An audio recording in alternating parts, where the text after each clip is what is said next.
I remember that night so clearly, like a wound that refuses to heal. The warm glow of birthday candles, the scent of vanilla frosting, the sound of my son's laughter filling the air.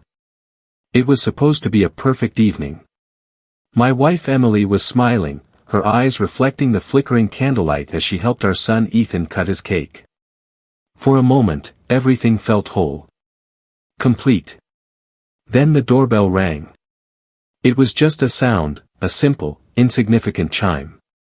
But if I had known what was waiting on the other side of that door, I would have never answered it. Emily froze, the knife in her hand hovering over the cake. Her face drained of color, her breath hitched so sharply that I barely noticed the way her fingers trembled. She turned to me, but before I could ask what was wrong, she was already moving, too fast, too desperate. She reached the door before I did. And then I heard it, a strangled cry, a sound that ripped through her, through me. I rushed to the door, my heart hammering against my ribs. And there, standing under the dim porch light, was a man.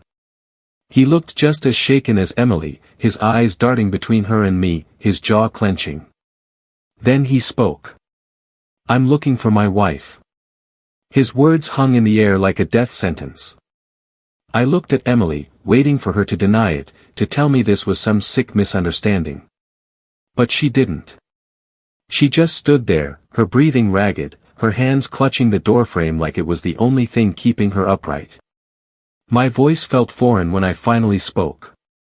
"I don't understand." The man's eyes locked onto mine. "She's been missing for 5 years. 5 years. The number echoed in my head, twisting and turning, trying to find a place where it made sense. But it didn't. It couldn't, because for the last 5 years, Emily had been here. With me. With Ethan.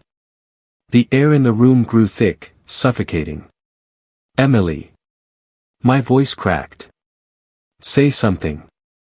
She opened her mouth, but no words came out, only tears. The next few hours were a blur of broken truths and unanswered questions.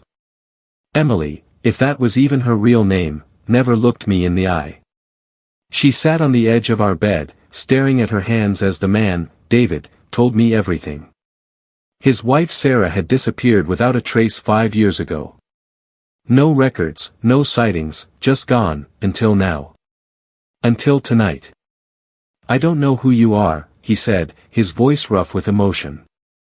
"But I know who she is. And I know she's been lying to you." My stomach twisted.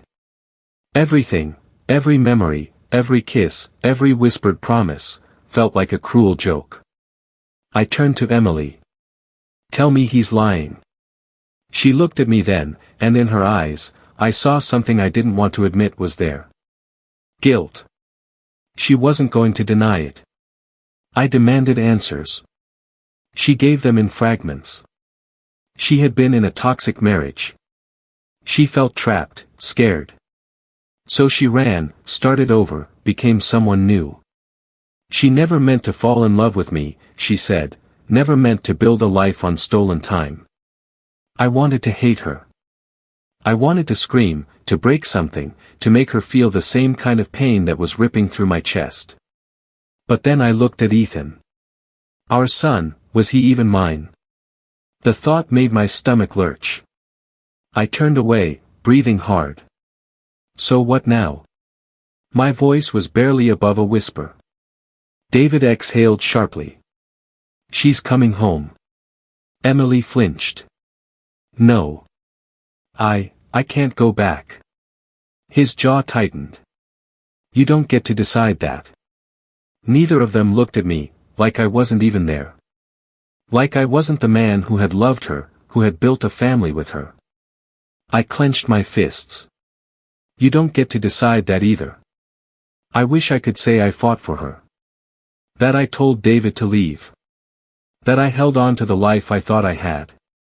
But the truth was I didn't know who I was holding on to anymore. Emily, or Sarah, or whoever she was, didn't beg me to fight for her. She just sat there, looking more broken than I'd ever seen her. Maybe because deep down she knew she didn't deserve saving. The next morning, she packed her things. She kissed Ethan goodbye, and I watched her crumble in his arms. But she didn't ask to stay. She didn't ask me to forgive her. She just walked away. And just like that, my wife, the woman I thought I knew, was gone.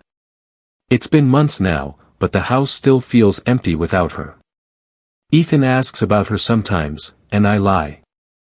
I tell him she had to leave for something important, that she loves him, that she'll always love him. But when I close my eyes at night, I see her, the way she looked at me that night, the way she said my name like it was the last time. I don't know if she loved me. I don't know if anything we had was real. But I know one thing, I loved her.